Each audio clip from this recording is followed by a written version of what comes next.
All right, here we go. Good morning, everybody. This is another article that you wrote about, and I had sort of vague notions about that huge peninsula that hangs down in Russia and how it's cut in half because of World War II. Mm, But the whole East Asian development scene cannot be complete without talking about Japan. And it does have this World War II territorial dispute with Russia. Tell us how that's going on. Of course, Shinzo Abe is a neoconservative, and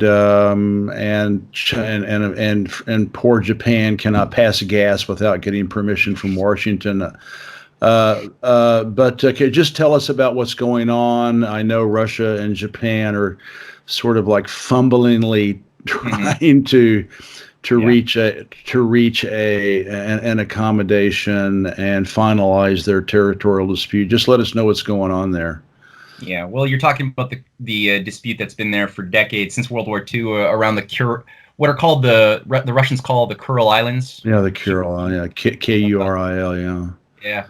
And the Japanese call their northern territories. The problem with Japan, I said the Chinese, I think, but I meant the Japanese call the northern territories. The problem there is that Japan is sort of stuck between two worlds, and the better part of Japan, the more rational part of Japan, doesn't want to be caught in the crossfire of a nuclear war. They currently play. If you think of the way a lot of these Western geopolitical thinkers think, it's like a game of Risk.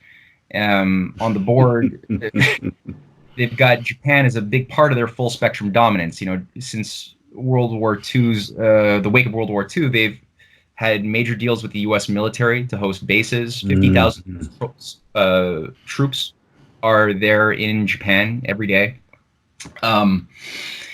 And for those who don't know about full spectrum dominance who are watching your show right now, I mean, this is the policy of encirclement, of containment of China and of Russia. It's one policy of building anti-ballistic missile systems around both countries, also in the Arctic.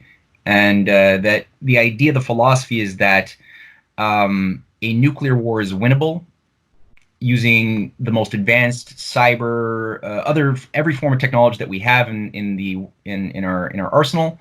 You can win a nuclear war by destroying the response capabilities of your enemy, making it impossible for them to have a response to a first strike. And it's entirely based, just like global warming caused by CO2, which is not true. We didn't talk about that, and maybe for another future interview. Yeah, absolutely. This stuff is all based on computer modeling. So their computer models say they've run scenario. It's shown that statistically it's possible to make this happen, to win the nuclear war. And so they're putting reality, they're making reality obey the constraints of their statistical game theory model. And Japan is realizing they don't have a future in that. So what you have is a desire to sign a peace treaty with Russia, which they never did after World War II. Russia said would be happy to. That peace treaty would involve returning these islands, to the Kuril Islands, to Japan. We're okay with that. But the first thing first is you'd have to stop being a U.S. military colony. Because if you have these Kuril Islands so close to Russia, hosting U.S. military bases with missiles is not acceptable. It's not, it's not going to happen. Another 50,000 soldiers.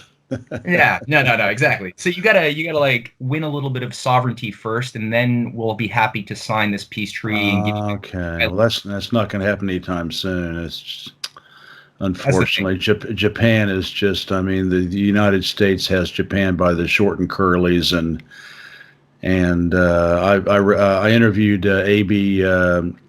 Abrams and his book, his excellent book, and he wrote about how the CIA actually, after World War II, went in and put in switches into Japan's electrical grid, so that they can shut down Japan's electrical grid if they want. In other words, if you get too randy, if you get too independent, we'll just shut your country down. I mean, they've really got Japan just completely boxed in, and Well, okay, well that's interesting. So I don't see that. On that note, quickly. Yeah, go ahead. Go ahead. On a positive note, I would say though that there is a flank, a strategic flanking operation that Russia has enacted, which is a little bit hopeful because Japan, along with India and Malaysia, a few other countries, were guests of honor at a recent summit on economic development of the Far East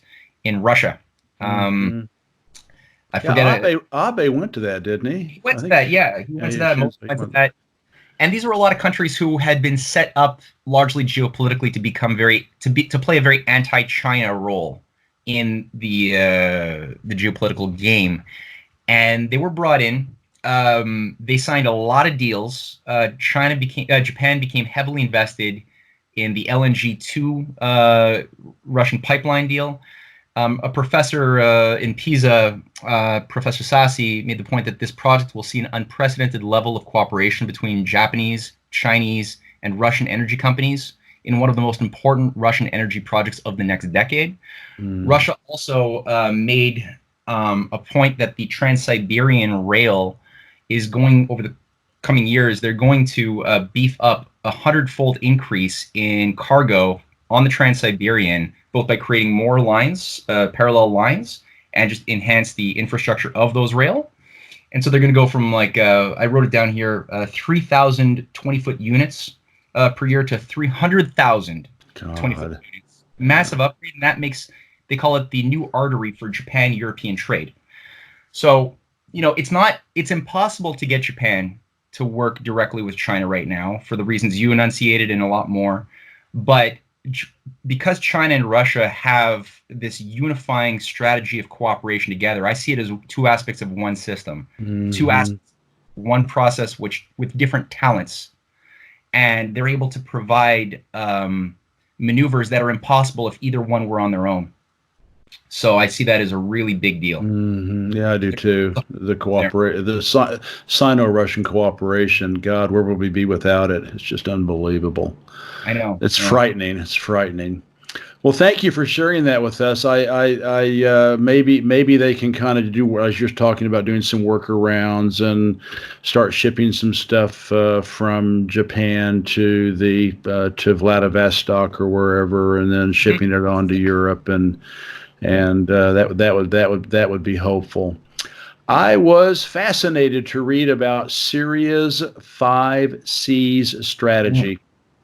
I had always read the real reason the West began to destroy Syria with proxy forces in 2011 was to prevent hydrocarbons flowing from Iran, Iraq, and Syria to Syria's Mediterranean ports and via pipelines into Turkey. Do you think that is true? Yeah, well, you know, yes, but there's more to it, because obviously the entire Middle East has been subjected to the same unified model in the post 9/11 world of regime change, and nominally an aspect of this is oil politics. There's no doubt about that, obviously. I mean, anybody, but there's more to it than simply that. Syria has I didn't know this. I wasn't sure what to think about Bashar al-Assad. I didn't really look into it until obviously this debacle unfolded. But then when you start looking into what Assad actually was doing leading up to the Arab Spring, and the U.S. The continued U.S. use, I wouldn't just say U.S. but Five Eyes, deep state, whatever you want to call it, but the entire use of radical Islamic terror movements as a battering ram to subvert nation states. This is something which was applied to Syria to overthrow Bashar al-Assad, the way it was done for Libya with the Libyan Shield and the Libyan Islamic fighters groups, different Al-Qaeda networks. This was also done in Iraq. Except, well, in the case of Iraq, it was different. It was just they directly went in and bombed the hell out of the place, destroyed it, and created a garden. They cultivated a garden of Islamic terrorism that could then be used and deployed later on, as we saw. There's certainly a certain amount of oil politics there, but there's also something more, because Bashar al-Assad was fighting for, as you said, his 5 C's vision. This is technically he called it the 4 C's vision, but it involves 5 C's, 5 bodies of water. The Mediterranean, Caspian, Black Sea, Persian Gulf. Gulf of Oman. And in the course of what Bashar al-Assad had been trying to do, he wanted to create development corridors, both connecting these different bodies of water, but also bringing rail, roads, resources, new cities across. In the process of doing that, that would tie into the greater investments in infrastructure that China had only then begun doing. It was nothing like it is today, 10 years later, 11 years later.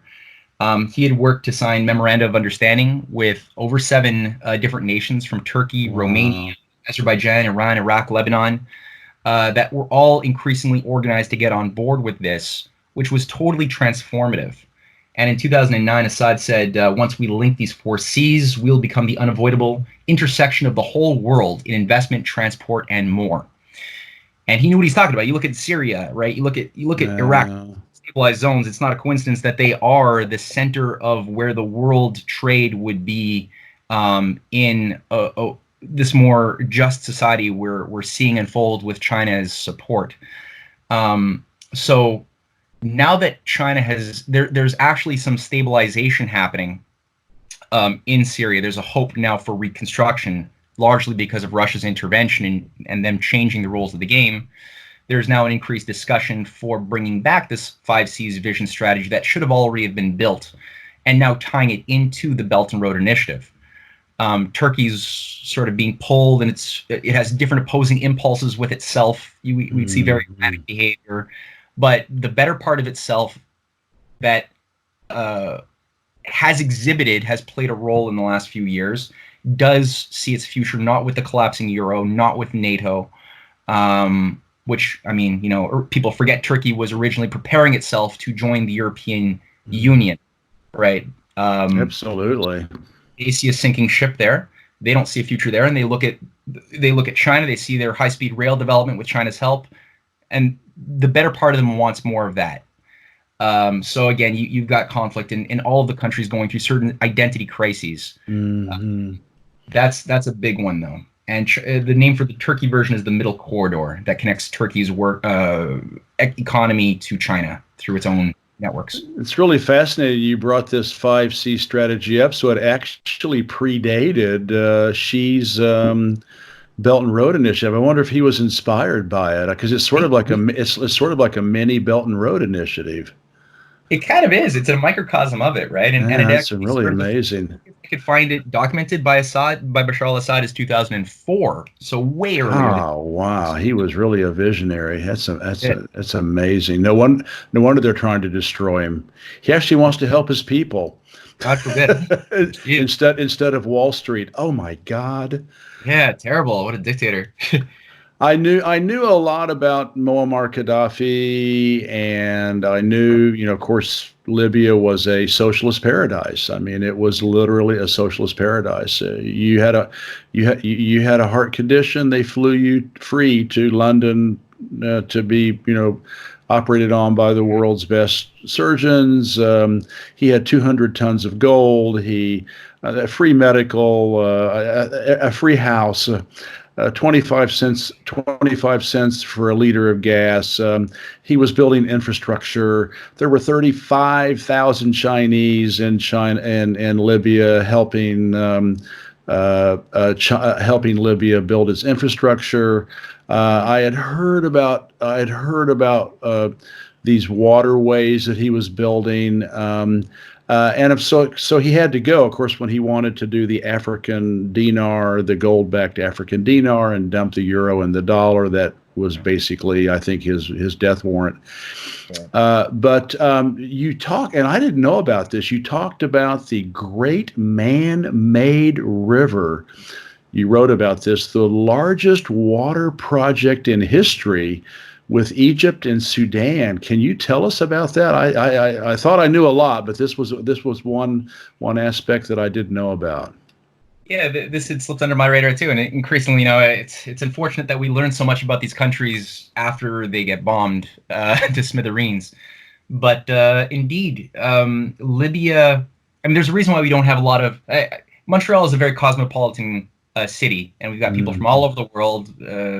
On parle français. You've got a lot of people speaking French, so a lot of people from North Africa. But we don't have a lot of Libyans.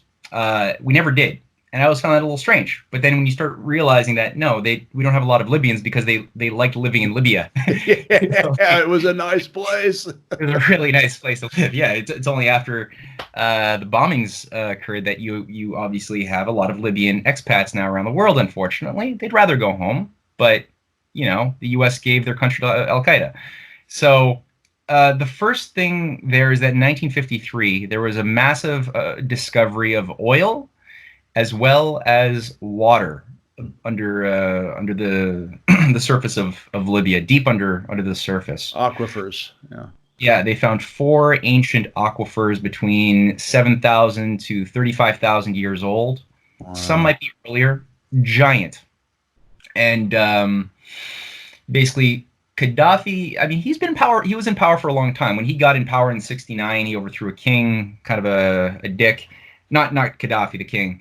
And he immediately began a process of nationalizing the oil, and he started learning how do you run this thing. Now, Gaddafi had problems over the years. He did business with certain Italian, there's certain whatever. You're working in the modern world. You're not going to be totally clean, but he did care about his people immensely, and he did see Libya as playing the government is playing a vital role in providing water and a higher quality of life for its people than any other part of the world. And so he began a process of building a multi-phase Great Man-Made Water project, which was called the Eighth Wonder of the World. And this involved taking that underground water, and through a series of pipes, we're talking here like 4,000 kilometers of giant pipes, 4 meters in diameter, moving that so that, pipes are the best because there's a lot of heat, a lot of sunlight, a lot of evaporation. So no evaporation, yeah.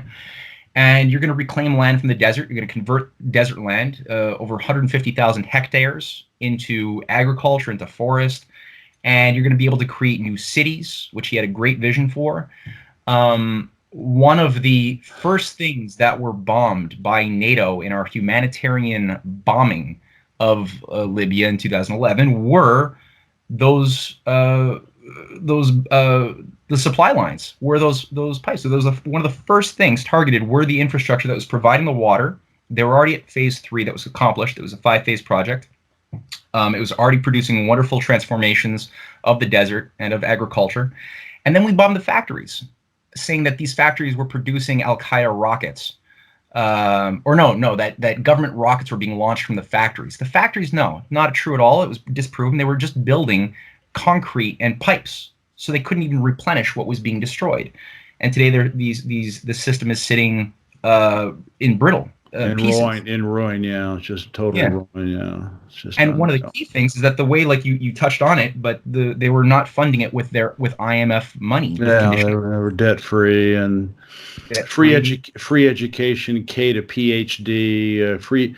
If you wanted to go to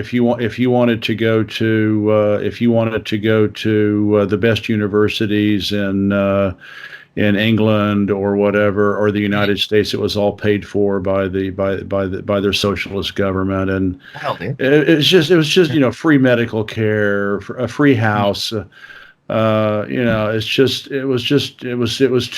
was a socialist paradise, and that's why he had to be destroyed. I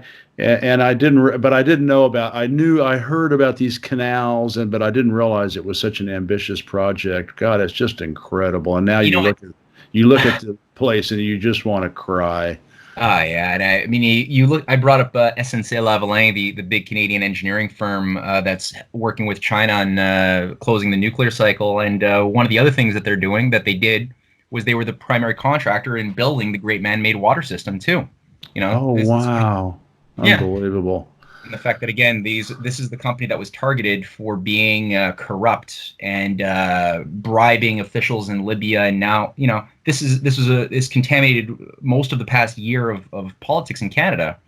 And frankly, I mean, this is one of the last remaining useful construction capabilities that Canada can offer to the Belt and Road and the world. We have very, very few of these things left. So to threaten to shut this thing down the way that they did is just a travesty, and it's self-destructive for Canadians. Yeah, it's unbelievable. Another really interesting article you wrote, and of course, I'm an amateur astronomer. I consider myself to be an advanced amateur astronomer. I've been an astronomer since I was in grade school, Hmm. and I've got telescopes, and so I'm very interested in astronomy, and I'd heard about this idea of asteroid defense. But you really had a nice article. We actually had a series, but of articles about how the United States and Russia, in spite of all of the Slavic racism and the rabid anti-Russian Mhm. propaganda coming out of the West, you're talking about how Russia and the United States are trying to work together to save humanity from a potential cataclysmic disaster, which would be either a meteor or an asteroid plowing the into planet Earth. And of course, if they're big enough. The current theory is the dinosaurs got wiped out by an asteroid or I think it was a meteor. They off the coast of the Yucatan, hit the coast of Yucatan and wiped out the dinosaurs. So one of them could have. One of them can't. My poor daughter. I'm sorry. My poor daughter. She's stuck here. She's a senior at Beijing Normal University, and she came down to Malaysia and Thailand for Chinese New Year vacation, and she can't go back because she's now a foreigner, and now they're blocking foreigners. So luckily she's stuck here with us. And has a safe place to stay. But anyway, so she's in our second bedroom, which is where my computer is. So I apologize. Anyway, she's been waiting here trying to cross the camera, and I said, "Go on." She just got out of bed. But anyway, this asteroid thing is a big deal. I mean, it could literally wipe out humanity. So just tell us, it's nice to hear that the United States and Russia are trying to work together. And then are the European and Chinese space agencies involved too? Please let us know. Well, yeah, you have what I like to think of as two Americas, just like you have every country. But there's two Americas. There's not just one America. And we see it playing out with this part of America that is trying to run Russiagate, run Ukrainegate. This again, people have increasingly called it the deep state.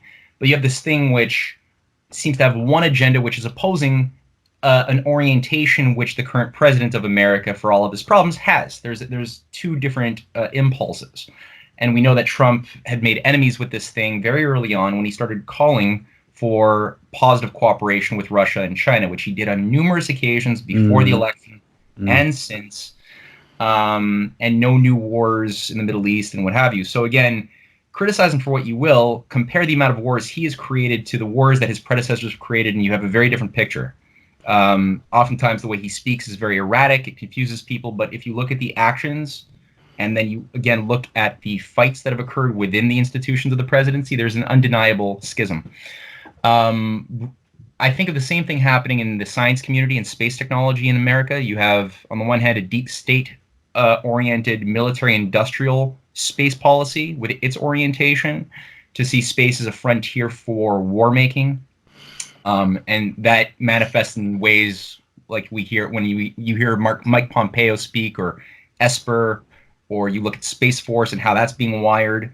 Very geopolitical. And then you have this opposing view coming out of the more sane, patriotic dynamics of America, which NASA has exhibited with its current administrator, Jim Bridenstine, who has called on numerous occasions and very poetically for a new era of cooperation around jointly working on things that benefit everybody on the Earth, which, we forget sometimes that we're spinning around a sun in a very active field of cosmic radiation. There's a lot of activity, a lot of rocks out there, big ones, small ones, comets. Some of them get really close to us. And Bridenstine just made a point that this is, again, not for Hollywood. This is reality. We're constantly being hit but usually when they're hitting us, they tend to be small enough to burn up in the atmosphere. Sometimes you get a bigger one, and he's called for basically getting all of the world space agencies to combine for an asteroid defense system that has two components, which involves one, mapping out a little bit much better what is the terrain. We've only identified something like 8,000 near Earth objects, which are big enough to cause real damage, over 140 meters in length. But there's still over 25-30% more that we haven't identified. It might even be more. And there's way more that are smaller that can still do a lot of damage that we haven't identified. And then we've got comets we don't even know about that periodically just come in that have large eccentricities, and that periodically every tens or hundreds of thousands of years come sweeping through. We don't know those trajectories. And so right now, if we were to discover that in 1 year, all of a sudden, a comet, there's going to be one in 2029 that's going to come 19,000 miles from the Earth. It's pretty close. There's satellites that are that's almost near Earth. Well, not near Earth orbit, but the satellites go out to like 25,000 kilometers, exactly. 30,000 kilometers. So that's actually inside the orbit of satellites. It's just amazing. Yeah, exactly. So if we discover like an error in the calculation, we discover that we're off and it might actually come and hit. If we were to discover that we had a whole year or 2 years to prepare, we couldn't do anything. We don't have the technology to change a trajectory. Obviously, it's easier the earlier you identify it to give it. You need less power to whether bomb it with a nuclear bomb or whatever to just nudge it. But if you discover that we don't have a lot of time, 1 year or less, we're screwed. And like you said, the dinosaurs didn't have a NASA. That's the point that Jim Bridenstine made, and he made the point that he had this conversation with Rogozin, his counterpart in Russia, who's been very concerned because especially Russia had a recent smack of reality. With one that blew up over Siberia. Yeah, the Chelyabinsk. Well, there was that one. I don't know if you're thinking of the Chelyabinsk one that blew up in 2013, February. Yeah, that's the one I was thinking of. Then there was one earlier that was even more cataclysmic. Yeah, the Tunguska event in the 1900s. We don't know exactly how that went down. Luckily, there was nobody living in the area, but it flattened a whole forest. Mm-hmm. I mean, we're talking like hundreds of nuclear bombs of power. But the more recent one was in Chelyabinsk, and you had the equivalent of several Hiroshimas blowing up in the atmosphere, and something like 2,000 people were injured. Their eyes were destroyed because they see this thing blowing up in the sky, and they look out their window. What happens when the shockwave hits the window? It was bad. So that was a dose of reality where the world should be pointing its technology and its bombs towards is instead of us. Rogozin specifically called it in 2011, he put forth a Russian policy, which is still active, for the strategic defense of the Earth, to transform our nuclear capabilities and all of our weapons into something that actually benefits humanity.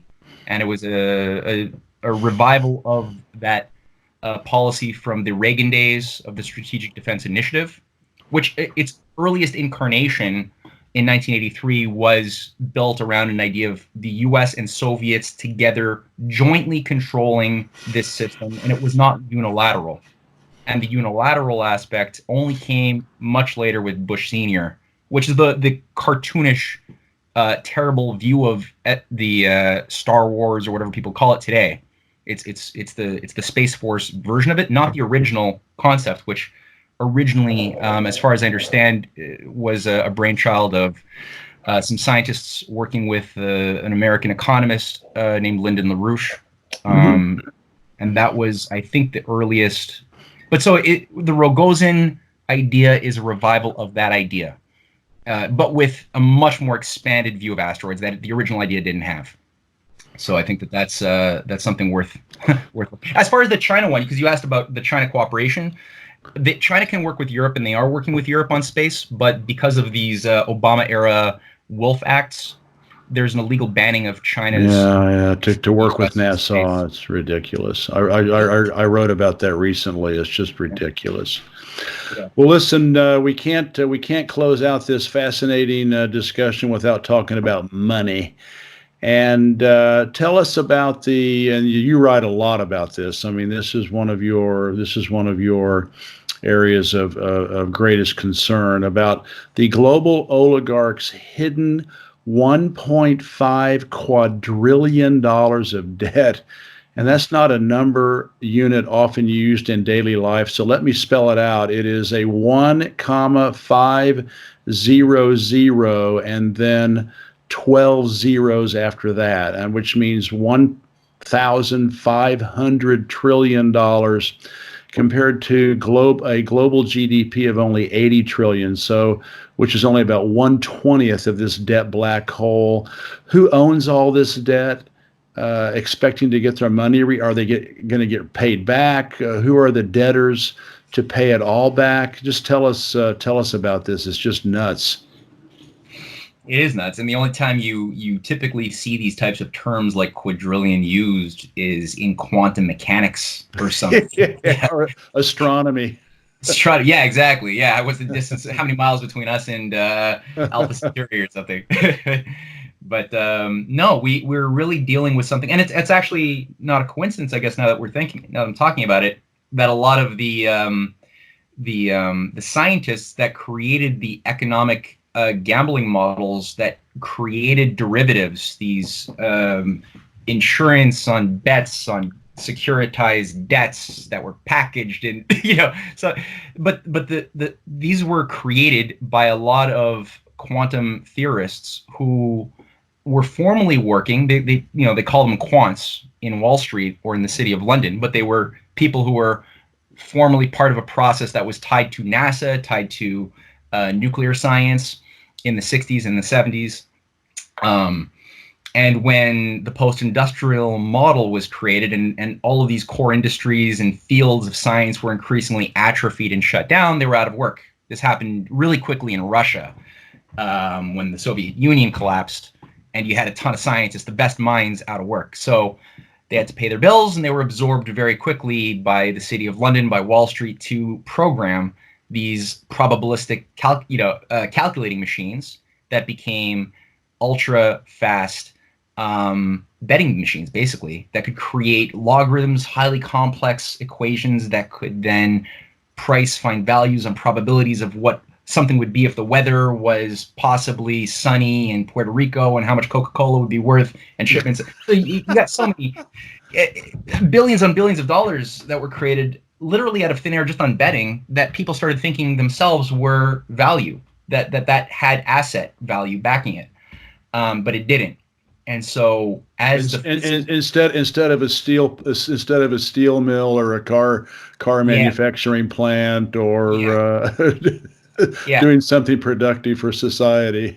Exactly. Yeah. So like $1 produced or generated in a steel mill, like you said, or in General Motors, is very different from $1 produced in a Wall Street hedge fund. Very different.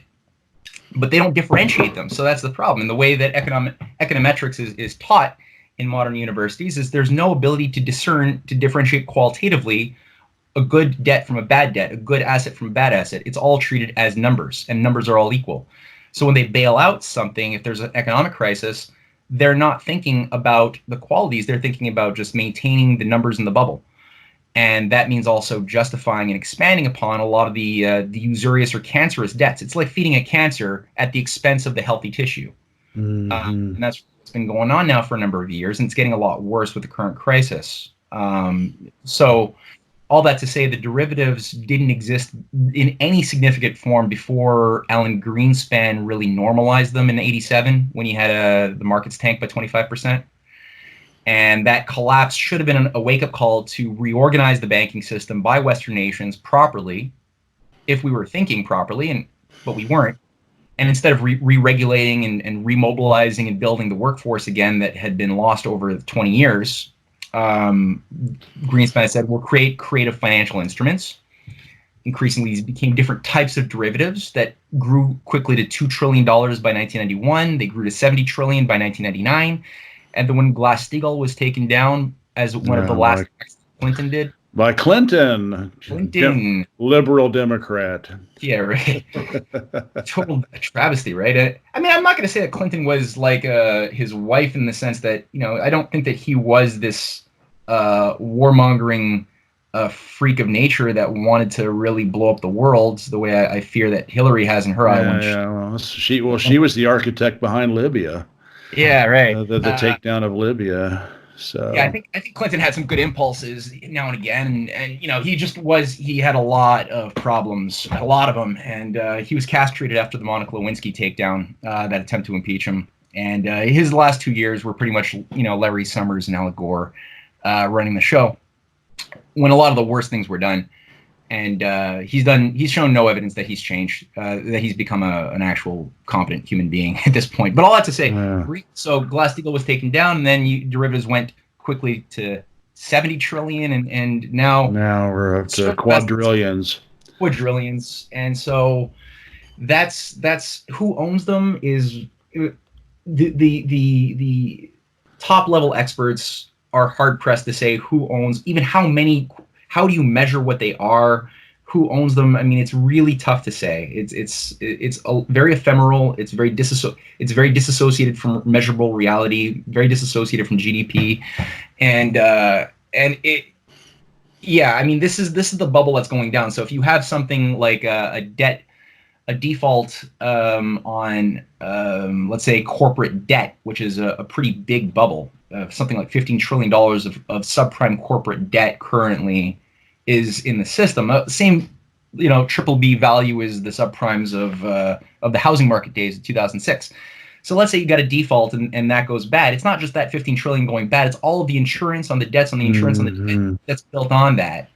And there's a good movie called one good documentary called Inside Job, and another one called a Hollywood movie that recently came out.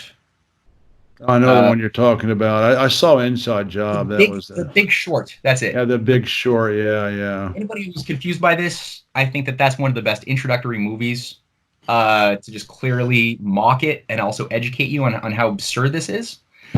And that's what's threatening to blow up the system right now, is that. And that's what they're bailing out today. Yeah, with the Fed and the Treasury merging, and it's just unreal. Well, my wife and I got into real estate when we moved back to the United States in 2001, and we lost everything in 2008, and came back to China in 2010 with nothing but two suitcases each. So we got a taste of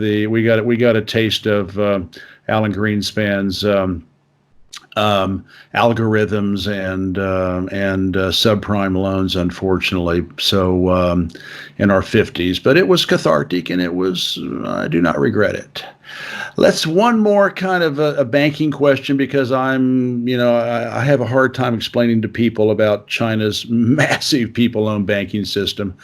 And the 4 biggest banks in the world are Chinese, and they're owned by the people and the government.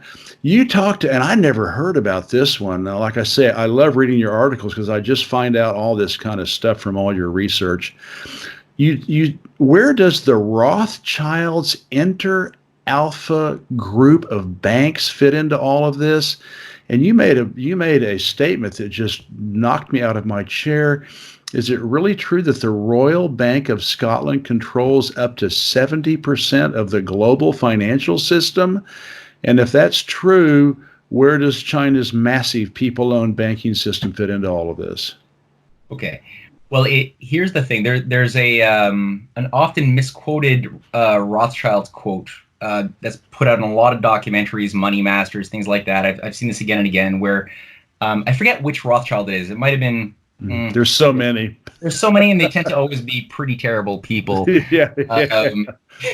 Psychopaths. Yeah, they get a way of cultivating that that quality in their kids. Maybe in a better education system that wouldn't happen. But anyway, this misquoted quote is one where he says, "I care not who makes the laws of a nation. Just give me control of the money." That's actually not really true. There's a bit of a sleight of hand there. Now, Jacob Rothschild's stake in Well, okay, what is the Inter-Alpha Group? So the Inter-Alpha Group of banks was set up in 1971, and that's the same year, around the same month actually, that the dollar was It taken was off off of. the gold by Nixon. Yeah, the gold Yeah, standard. exactly. Yeah. And it What a was. coincidence. Mhm.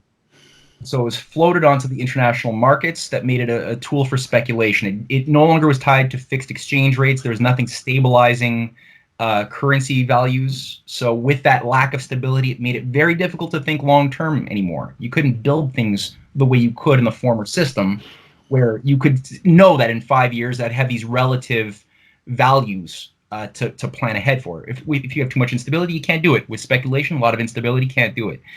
Um, so there's a very important document, and it has a bit of a flamboyant name that I would suggest your readers look at who really want to sink their teeth into this, because it could do this requires more than I could probably say in a short interview here. But there's an article by John Hoeffel, who was he was the former bureau desk chief for finance in Executive Intelligence Review, and you can Google this title. Okay, like I said, it's a flamboyant title. It's called Inter-Alpha Group: Nation Killers for Imperial Genocide. You got to read. Wow. It's pretty. It lives up to its extreme. Well, title. please send us the link, and I'll include it in the article page for our interview. I will, and I'll read it. What the point is that it isn't that there's a direct ownership by these now 10 major European banks that created this cartel. Originally it was 6, now it's 10. Santander, it's all under Royal Bank of Scotland. Intesa, AIB, Novo Bank, KBC, there's a few others. So they create a cartel. That cartel has been directly behind all of the takedown of international regulation, the creation of the system of rules of finance of the post-1971 world, in which these derivatives were encouraged to be created as a cancer. Now, when you're citing one point I made in an article on the 70%, that deals not with the overall values. That deals specifically with the $1.5 quadrillion of derivative value. Okay. Right. So now China doesn't play with that. China was one of the only countries I think they were the only country of the world that did not take down their bank regulation, and especially Glass-Steagall separation of commercial and investment banking. China still always maintained that separation. They still do. Yeah, they do. And so that gives them a very strong edge to invest in real productive. So if you're going to invest in China, that's great. You can invest in China, but your investment is going to be tied to things that benefit people measurably. For the most part, there's exceptions, but for the most part, that's the driver. In the West, that's not the case. If you want to make a big return, if you're a pension fund or whatever, and you have a bank deciding where your pension fund is going to allocate its investment for maximum return to the investors, which is sort of what most have to do, then it will go to things that ultimately produce a destruction to the people of the world, including the pensioners and the children whose lives they should care about. And they do care about, but they don't know that. They don't know how it's being used. So I'd say that that's the way to think about the current configuration is who controls the rules of it matters more than who controls the money per se. They already control trillions of dollars of money, but it's the rules of how money is generated, replenished, and defined that is more important than the actual material money. They could make the money disappear under an economic collapse, and they don't care, because they have the control of the system, which is why you have like this giving pledge by by Michael Bloomberg and Bill Gates. This whole foundation of billionaires that are all so noble because they're going to give away half of their billions to charity. No, I mean they're just basically they know that the system that they are committed to and that gave them privileges financially in the last decades is going to blow out, and they want good positions in the new system afterwards. It's not so much the money. The money is just a tool. China's very different. Yeah. Conception. Well, the banks are people owned, and they build infrastructure, and they build hospitals and schools, and it just goes on and on and on. Well, listen, Matt, this has been just an unbelievable discussion, and Before we close out, what other projects do you have in the pipeline? If you'll pardon the pun, with Russia and China. That's great. What do you have going on? Because this has just been really terrific. Let us know what you're going to be doing, and I'm sure I'm going to encourage people to sign up to your newsletter, and hopefully more people will start following you. Yeah, and I'd say, if people want to help out as well, they could always help out on the Patreon account we have on the Canadian Patriot site. You'll see it everywhere. Also, in terms of the new projects in the pipeline, one thing I've been working on is a foundation that my wife and I created several months ago, last summer actually, called the Rising Tide Foundation. And you can go to our site, risingtidefoundation.net. And this deals with more of a cultural, educational, pedagogical approach, science, art, history, which is largely absent in the geopolitical world. And part of the problem, the reason why we decided to do this is because ultimately, when you're talking about politics and history, you're still dealing with effects. You're dealing with shadows. The shadows are something which it's important to know the details, but ultimately, like I was saying at the beginning of my interview when I was an art student, the deeper thing is what is the culture that is shaping the individuals that transcend the generations that come into being, right? Because people wonder, how can you have a conspiracy? They don't believe in conspiracy theories because it's like, isn't everybody just selfish? How can you have an idea that's maintained, a continuity that's maintained over so many generations? Wouldn't it just collapse? Nobody can keep a secret. And it's like, well, it's not about a conspiracy in the cartoonish word of Fight Club where everybody's just in on it. It's that you have a way of thinking that encourages certain parts of your persona to come to the fore and define how you think of yourself and the future and the past, and how you judge right and wrong, beauty, ugliness. All of these things are interconnected. Science, art, morality, politics, they're all interconnected parts of the same thing. And so we started the Rising Tide Foundation to try to work on developing something that would give people that edge where they could cultivate wisdom the way you had with people like Plato's students. People were working politically at the time in ancient Athens to fight a battle against Persia, to defend the better parts of their society, and to create a school that would encourage learning, discoveries, astronomy, and make people who are capable of organizing for a republic. That's what the republic was about in Plato, was not just a theoretical, ivory tower exercise. It was really a challenge to think, can we create this type of society that's not merely blind mob or tyranny or aristocracy or democracy, or it's not one of these things that always cyclically just turn into each other, which was he talks about that, but he's saying, can we create a society where everybody is sovereign? You don't just have one sovereign, but everybody is capable of cultivating their sovereign capacities of being human and judging right and wrong for themselves, and not based on authority, not based on something lower, but a real internal standard of discovery. And that requires patience. It requires a bunch of things. So anyway, the Rising Tide Foundation is something people can watch videos or classes, lectures, writings, and you can make contributions if you are an artist, if you're a philosopher, if you're somebody who has good ideas you want to share. Submit them, and who knows, maybe we'll publish them as well. Cool. Well, listen, Matt, this has been a blast intellectually and casually. I've just really enjoyed it. By the way, what you just described about the Rising Tide Foundation is also very Confucian, very Buddhist, and very, very Taoist. So I think you've kind of come full circle with Plato. You can find Matt at www.canadianpatriot.org, and again www.risingtidefoundation.net. I'll be honest with you, I was looking at your essay, your writing website. I will check out the Rising Tide Foundation. Thank you so much for being on. I'd love to have you back maybe after the COVID-19 hysteria and panic subside, and kind of review how things have shaken out.